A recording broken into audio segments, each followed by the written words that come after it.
Hello. Hi. I'm moving things. So there. So this is closer. And I am looking for a friend. So I'm going to make sure she knows that we're here. And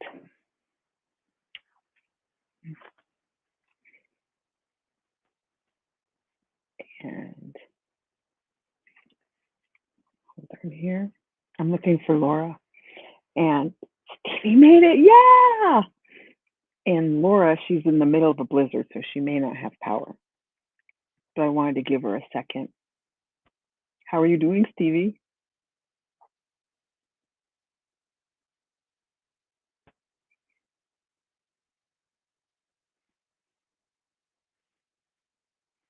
Okay, I gotta get on Facebook. I'm okay.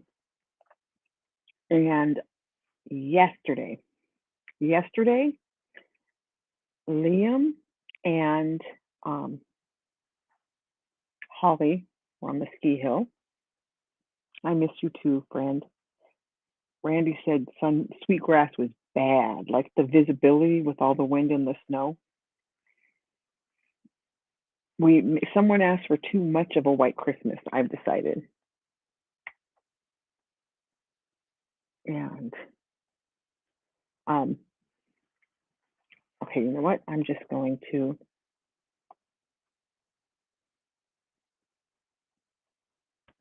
here.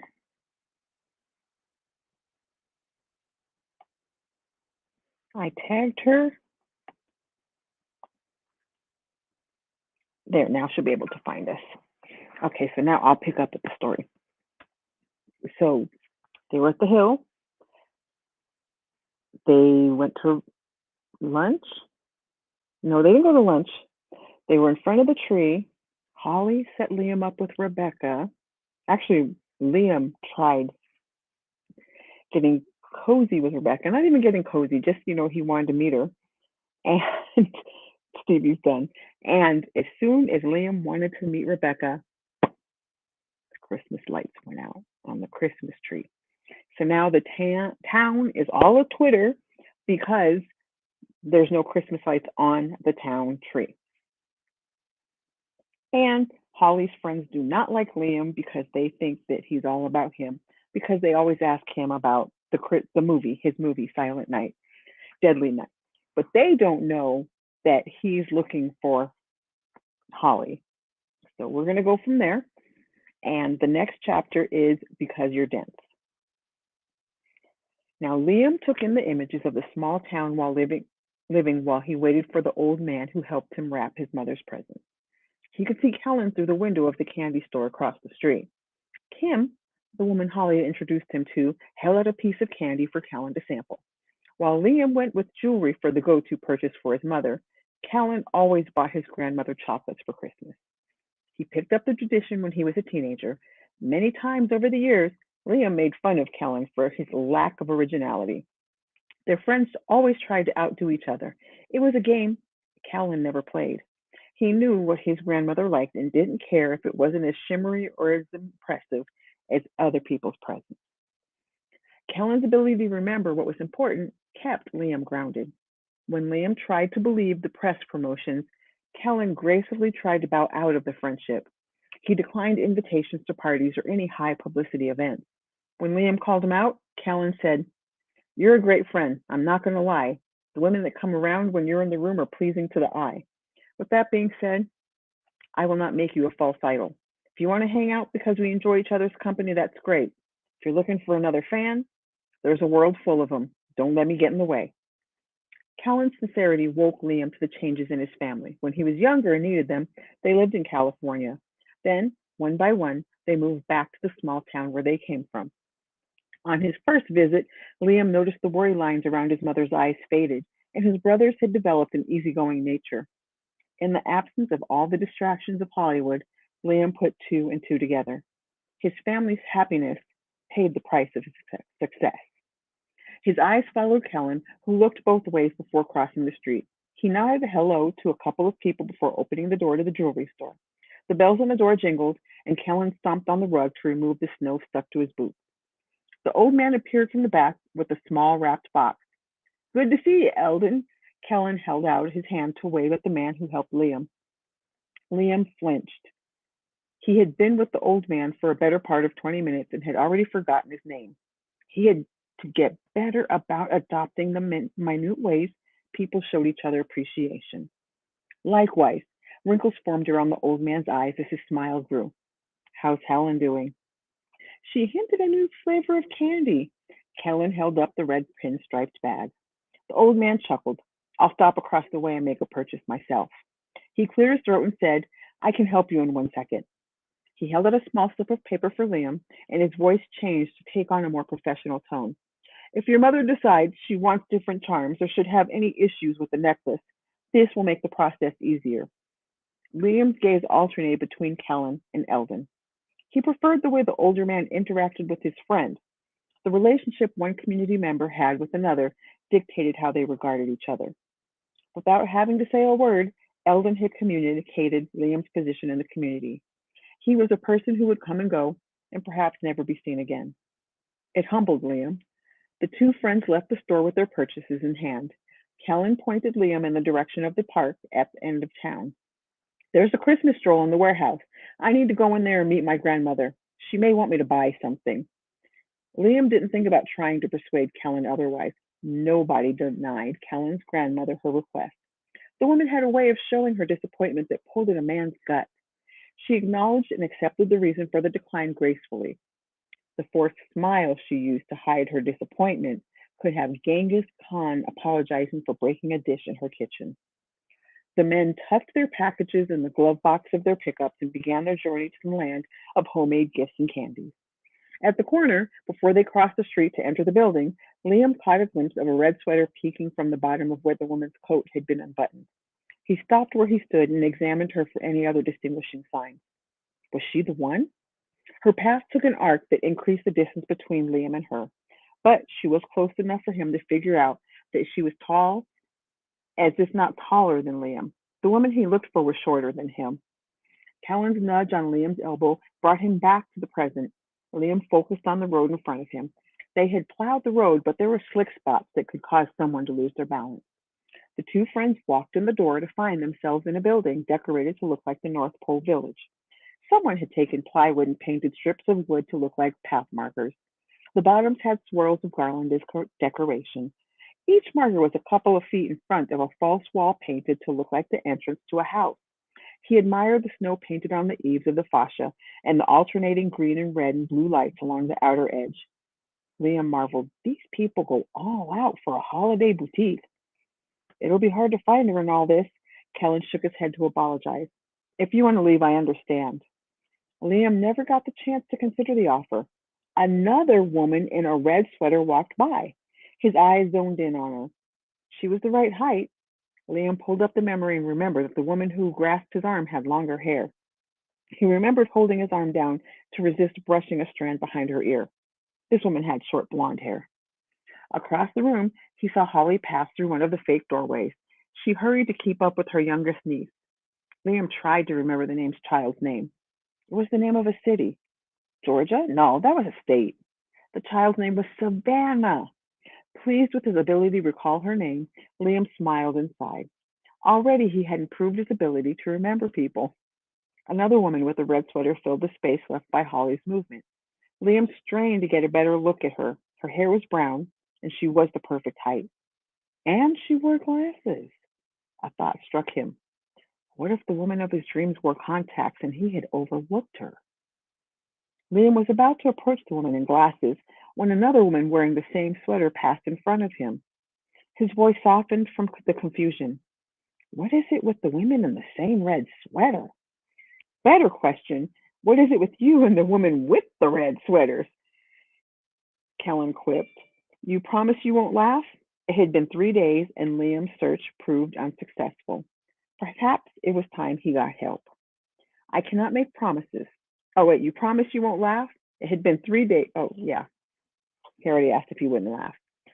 I cannot make promises, Kellen replied. To Liam's expression of open-mouthed protest, Kellen added, it's hard when you start off with, promise you won't laugh. That means it's funny. Never mind. Liam moved forward. Maybe he'd find something for his nephews at the stroll. Callan tapped on Liam's arm. Okay, I won't laugh. Liam walked off to the side. He looked around them to make sure nobody could overhear. When I was at the movies, this beautiful woman got scared and grabbed my arm. How do you know she was beautiful? Kellen asked. Liam scowled. Kellen added, it's dark in the theater. Kellen was right, but that was beside the point. There was something special about the woman, and that was all that mattered.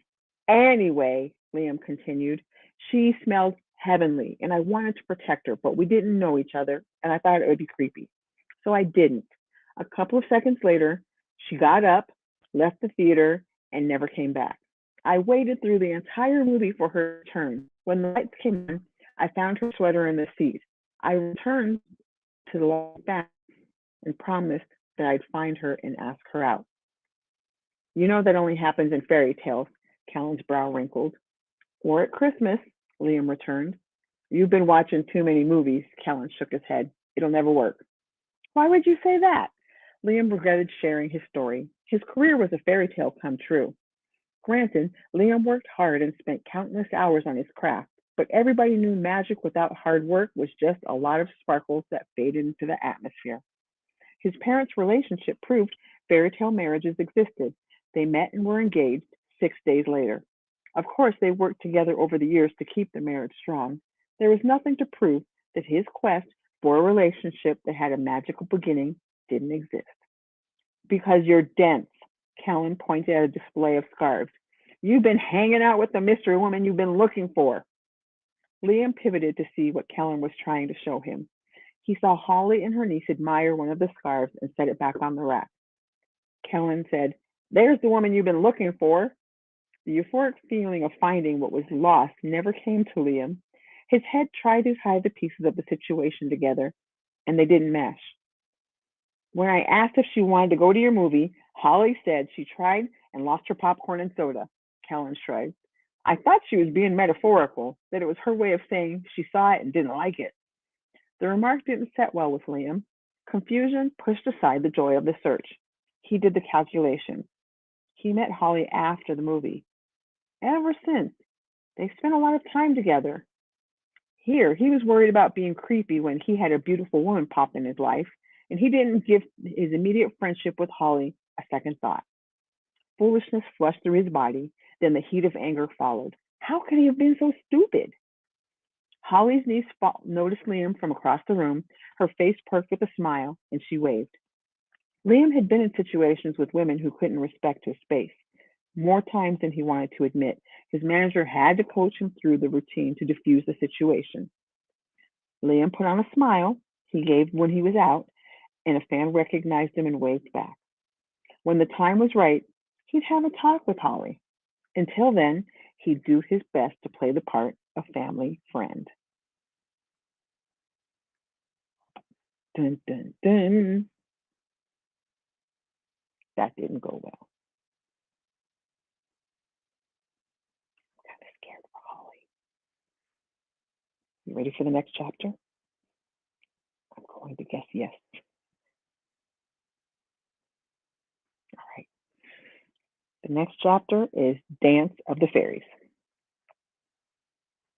Holly slid the last bobby pin in place and leaned back to admire her work. You are the most beautiful fairy princess in the land. Freckled-faced 4-year-old Presley Simmons twirled and waved her wand.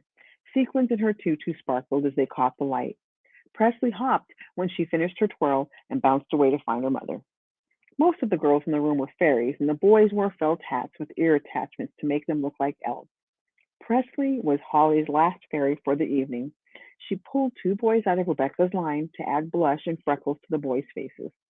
To minimize the disruption, Holly pulled the boys from the back of Rebecca's line.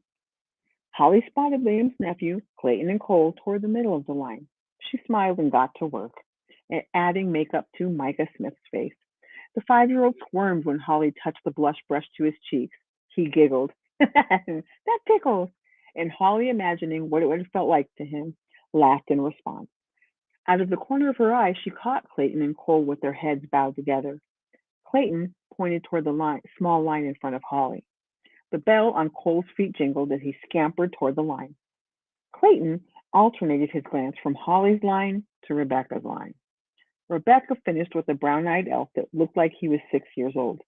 She pulled a candy cane out of her pocket, said something, and handed the red and green striped treat to him. Clayton's lips contorted as he considered his options. Should he go with the friendly face or with the candy? Then Holly pulled a candy cane and handed it to Micah. Clayton's face brightened and he side shuffled to get into Holly's line. When the boys reached the front of Holly's line, they stood side by side. After watching the determination to get in her line, Holly thought it was only fair that she rewarded them early for their diligence. She pulled out 2 candy canes and handed one to each of the boys. It's good to see you again. Their eyes widened in delight at their good fortune. Cole exclaimed, You remembered us! Holly smiled. How could I forget the boys who won the sled races? Both boys stood taller at the acknowledgement. Cole whispered to Clayton, I told you this line would be better. When Holly said, Let's make the adjustments and turn you into Santa's elves, they stiffened in preparation of the makeup application. Holly grinned when they squinted and relaxed when the blush brush glided across their cheeks. Cole had a dreamy expression in his eyes when he opened them. Holly tapped the powdered eyeliner on his cheeks to give him big freckles. When the transformation from little boy to elf was complete, she held up his mirror for him to see. He smiled his satisfaction with what he saw. His gaze shifted to something behind Holly. She turned to see what had caught his attention. Liam watched behind her. His wink was his approval to his nephews. The butterflies in Holly's stomach danced. She stiffened her jaw to keep herself from smiling too widely.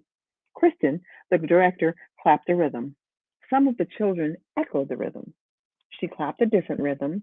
This time, all the children mimicked her. They grinned at the synchronized sound and silenced their voices. Liam whispered in Holly's ear, Can I talk to you for a second? Holly directed her attention to Kristen, who had just asked the children, How do we sit when we're not on the stage? All the kids chorally spoke their answer. Still, Kristen was in the middle of instructions for backstage behavior. Since she wasn't needed at the moment, Holly thought it would be okay to step away for just a minute. Liam pointed to the edge of the curtain and headed in the direction. Holly followed. He sat on the bottom step of a narrow stairway that led to a loft above the stage. His face turned serious. I have to ask you something. I don't know how to say it without sounding awkward. Holly's mind ran through the list of women wandering around backstage. He probably wanted to get more information about them or have Holly introduce her to him. I lost my place. Hold on here. All the time she had been with Liam, his eyes wandered the room in search of women. When it happened with Kim, she thought he was interested in her friend. After the discussion in the salon, Holly learned Liam wasn't boyfriend material for any of her friends. She prepared herself to decline his request. She nodded to convey that she was ready for what he would say. It was you at the movie theater. Her world stopped spinning. He probably thought she was the world's biggest fool. But why had he sat with her at the parade and played with her on Snow Hill? Why didn't he say something then? She cringed and said, Oh, this is awkward. Then he continued, At first I didn't know. His response to her unasked question set her skin on fire. If only she could burn completely and be cleared from the conversation, life would be so much easier. This wasn't good. Not good at all. By your reaction, I'm guessing you did.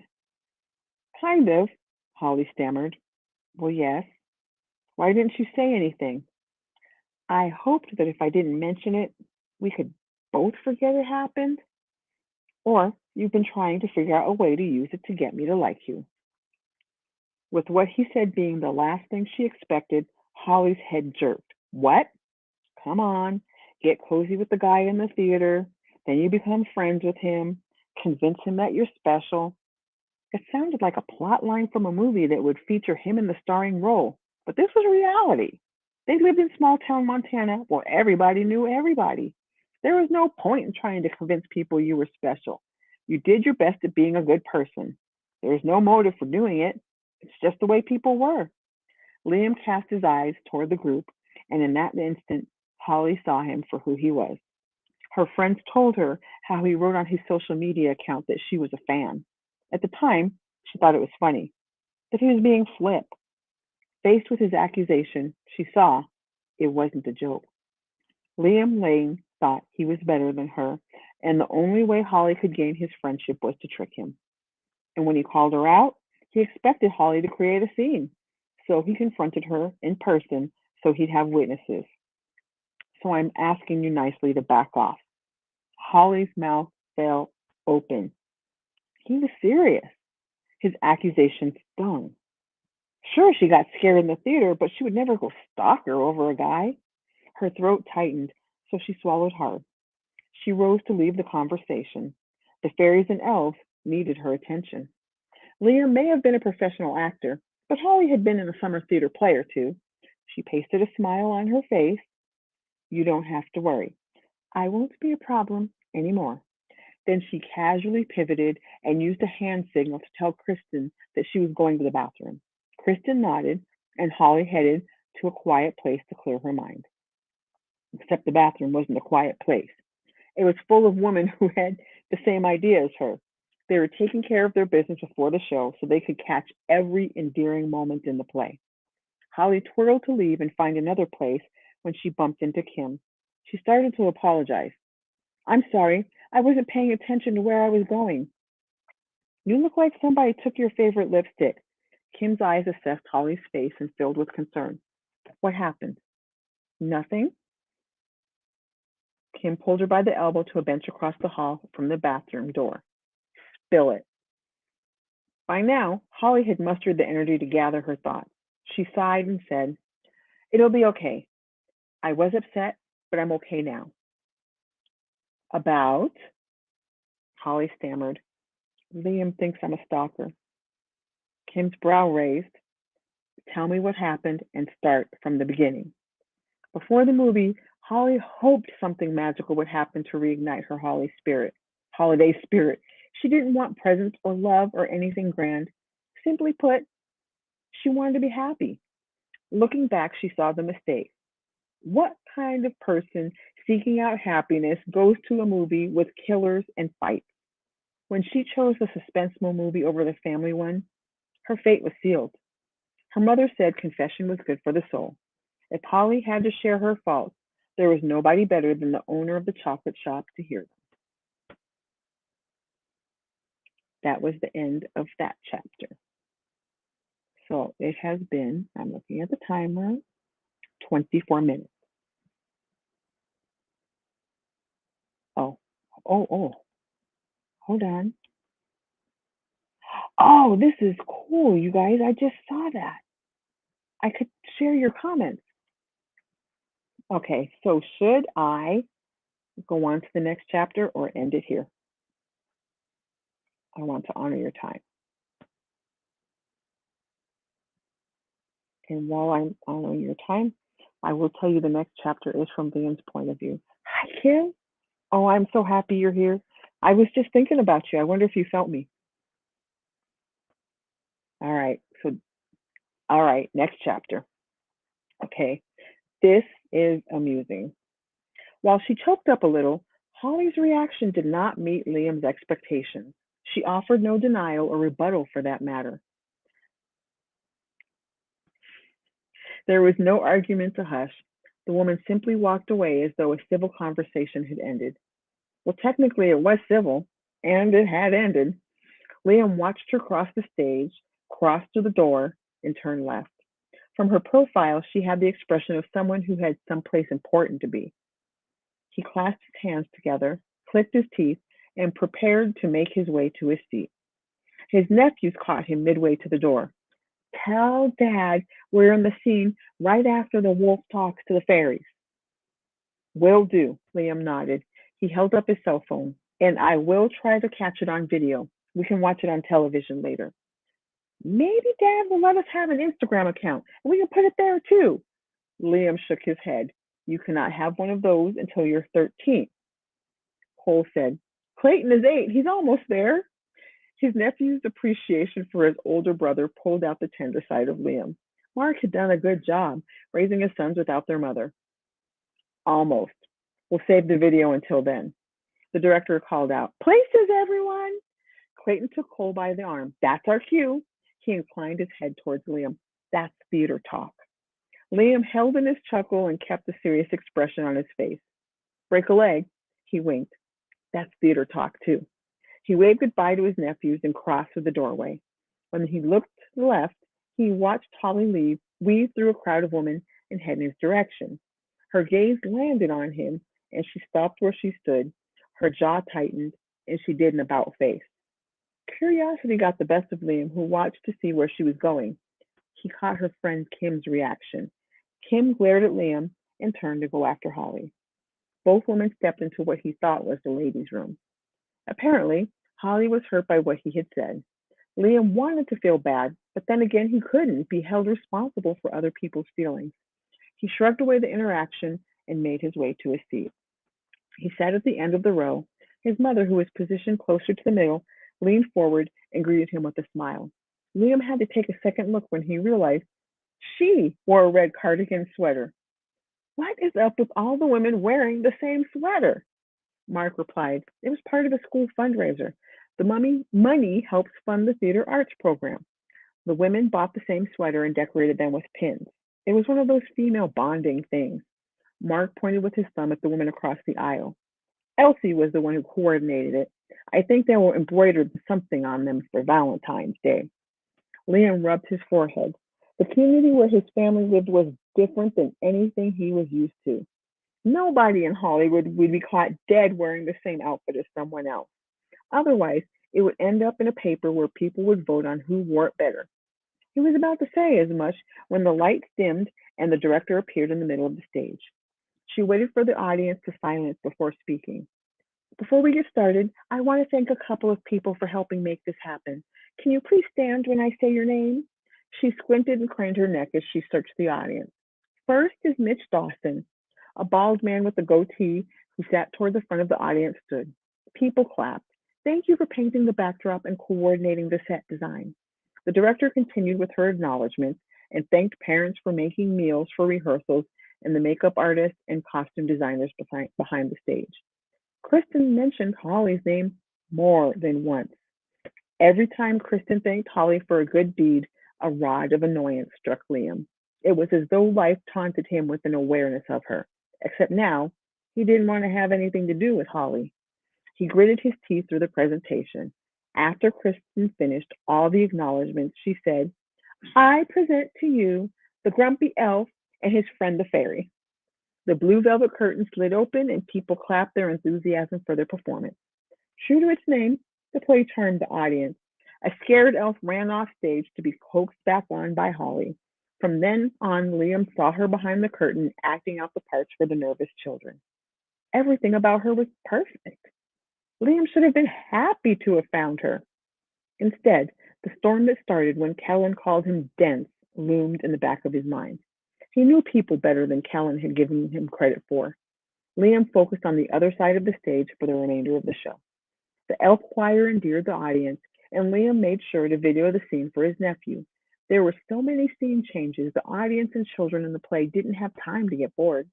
Before anyone knew it, an hour had passed, and the actors took the stage for their bow.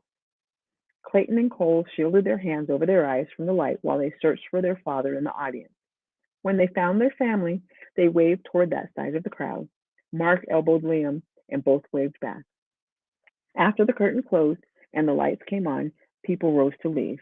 Liam's father held out his mother's coat for her to put on. He slid it on her shoulder and kissed her on the cheek. His mother turned around to thank him for his help. Liam wanted things to be like it was with his father and mother. They adored each other. He had hoped this was his year to see it happen. Maybe he got it wrong and it was somebody else's turn to find love under the Christmas tree. His mother held up her head to get her family's attention. All the brothers stopped what they were doing and waited to hear what she had to say. When she was sure they were paying attention, their mother said, "I'm hurrying home. We invited several people over for after theater treats, so no dilly-dallying." "You hear that, Liam? No stopping for selfies with the pretty woman," his older brother Hunter cajoled. Sometimes Liam wished he was an only child. His three older brothers got to be too much at times.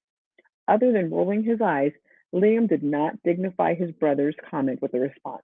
As it turned out, nobody stopped him to ask for a picture, so Liam made it to the house shortly after his parents. His mother had the table decorations set up before she left. Liam and his father helped set out the trees. The sweets were lined on the counter. His mother used quart-sized mason jars as a backdrop. They alternated between being filled with candy and silk poinsettias. She had trays of finger food on the island in the kitchen. In the corner of the room, she had a steel tub filled with ice and canned sodas. She also had two self-serve carafes. One was filled with decaf coffee, and the other had hot cocoa. Liam snapped a couple pictures and posted them to his social media account. He bragged about how he loved his mother's attention to detail even during the busy holiday season and wished his followers a season of friends and family. With that taken care of, he joined his father in the man cave and waited for the visitors to arrive. His brother, Hunter, plopped on the couch beside Liam. What happened today? Liam thought. Other than attending a play, he hadn't done much. He helped his mother get ready for the party. The smug expression on his brother's face said otherwise. Let's just cut to the chase and you tell me. Hunter set his feet on the coffee table and rested his arm on the back of the sectional. Someone mentioned that they overheard a couple of women in the bathroom discuss you. Apparently, you were a little zealous in trying to find out what they thought about the movie. A couple of days ago, Liam huffed, he'd been trying to find the elusive owner of the red sweater. If he had known in the first place it was Holly, he'd have saved himself a lot of trouble. I was trying to find someone I met at the movie. There are better ways of asking a woman out. Hunter loosened his reindeer tie. The fact that a man who wore a reindeer tie had given him dating advice amused Liam. He wouldn't be caught dead wearing a cheesy holiday attire.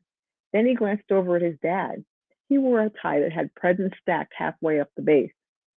Liam glanced down at his fitted shirt and considered the possibility of being adopted. Gibson peeked his head through the door. He wore a cheesy holiday tie, too. Mom wanted me to tell you the guests are here. That's our cue. Their dad rose and smoothed out his pants. The men left the room to see that several guests had arrived. When Leah got to the door, he found Mark helping Madison out of her coat. His brother held himself exactly like their father had when he helped his mother. The expression made Liam examine the situation a little more closely. Holly's mother chatted with his mother while she unzipped Savannah's coat. His mother helped Madison's younger daughter, Brooklyn, remove her mittens. It surprised him to see that Holly wasn't with the group. His brother Mark hung Madison's coat on the rack and gave her a hug. The guest list had his vote of approval. When he pulled away, Liam recognized the infamous red cardigan sweater. Madison's had an angel's pin on the collar. It was most likely the partner to the one Holly wore. When Liam learned Holly owned the sweater, he forgot about returning the pin. He craned his neck to find Holly and was surprised when his mother closed the door. It may have been contrary to the holiday spirit, but it relieved him that she stayed away from the party. Liam wasn't in the mood to deal with Holly or her shenanigans. Then the last thing Holly said echoed in his mind. I won't be a problem anymore. In the absence of their family members, the situation was black and white. Holly cuddled into him at the theater. Shortly thereafter, she befriended him. It was classic fangirl modus operandi. However, in the palette of the family picture in front of him, things changed. Like that Monet picture of the people gathered in the French garden, what he thought was clearly a dot was in fact a piece of a larger tapestry. Like their fathers and two brothers, Mark wore a cheesy tie. When his mother suggested Liam wear a tie, he scoffed her cheesiness and wore what matched his personality. His newfound awareness of the red sweater sisterhood told him a truth he until now hadn't been prepared to receive. He was the one with the problem, not Holly. And that's the end of the chapter. Laura, I am so sorry. I hope your weather is okay. Or like you're okay. Your weather, it might be there for a couple of days. At least it was for us. And thank you. I loved how that ended, that chapter. And so what I might do is I might record the next three chapters and then I'll post it tomorrow because I'll be on a plane. Oh, that's okay, Laura. You know what? As soon as I hit stop, it'll like you can watch it from the beginning. And I think that's it. I will end it here. Um, I'm going to be wearing this outfit because I'm going to record the next 3 chapters. So just act surprised tomorrow when I'm wearing the same thing. Okay? Oh, and you know what? If I don't see you in the next 2 days, Merry Christmas. Thank you. And you know what, you guys? Go to my Facebook group. If you're not in my Facebook group, go in there because I'm going to have a party after Christmas with giveaways. I have fabulous gifts and prizes and presents. Merry Christmas.